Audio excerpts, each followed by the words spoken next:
घर घर भक्ति की शक्ति चैनल में आपका स्वागत है। भगवान श्री कृष्ण जी की अद्भुत और अलौकिक लीलाओं के दर्शन कई जगह मिलते हैं। फिर चाहे वह पड़ोस के घर में मटकी तोड़कर माखन चुराने की हो या फिर स्नान करती गोपियों के वस्त्र चुराना। कृष्ण की अलग अलग लीलाओं के कारण ही उन्हें कई नाम भी मिले। कृष्ण की कई लीलाओं में एक अद्भुत लीला से मैया यशोदा भी चकित रह गई थीं। जानिए, जब यशोदा मैया ने कान्हा को माटी खाते हुए पकड़ लिया तब क्या हुआ था।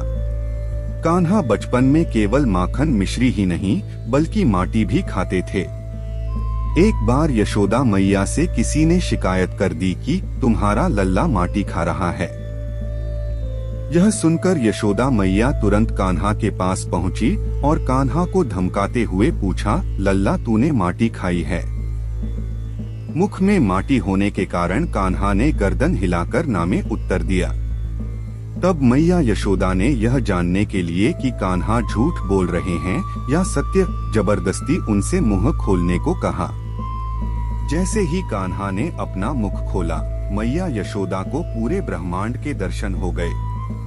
कान्हा के छोटे से मुख में अंतरिक्ष, दिशाएं, द्वीप, पर्वत, समुद्र समेत पूरा ब्रह्मांड नजर आ रहा था। कान्हा के मुख में ऐसा दृश्य देख एक बार तो मैया यशोदा भी यह सोचने लगी कि कहीं यह सपना तो नहीं, और चकित होकर वहीं गिर पड़ी। इधर श्री कृष्ण भी समझ गए कि मैया उनके तत्व और अलौकिक शक्तियों से अवगत हो गई हैं।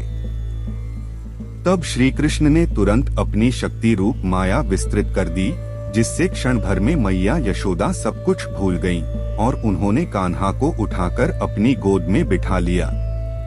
श्री कृष्ण की इस बाल लीला के कारण उन्हें माखन मिश्री के साथ ही माटी का भोग भी लगाया जाता है। मथुरा जनपद के महावन क्षेत्र में स्थित श्री कृष्ण के एक मंदिर में भगवान को माटी का भोग लगाया जाता है। इस मंदिर के समीप ही यमुना नदी है। भगवान के प्रसाद के लिए पेड़े का भोग तैयार करने के लिए यमुना से मिट्टी निकाली जाती है और पेड़े का भोग बनाया जाता है। जन्माष्टमी के साथ ही सामान्य दिनों में भी यहाँ भक्तों की भारी भीड़ होती है। कहा जाता है कि यमुना नदी के इसी घाट के पास भगवान कृष्ण के मुख में मैया यशोदा को ब्रह्मांड के दर्शन हुए थे, इसलिए इसे ब्रह्मांड घाट कहा जाता है और यहाँ स्थित भगवान को ब्रह्मांड में हरि के नाम से जाना जाता है। आप लोगों को ये कहानी कैसी लगी, कमेंट करके जरूर बताएं। हमारा उद्देश्य है घर घर भक्ति की शक्ति को पहुंचाना। अगर आप लोगों को ये कहानी पसंद आई हो तो वीडियो को लाइक करें, शेयर करें और चैनल को सब्सक्राइब करें। जय श्री कृष्ण, राधे राधे।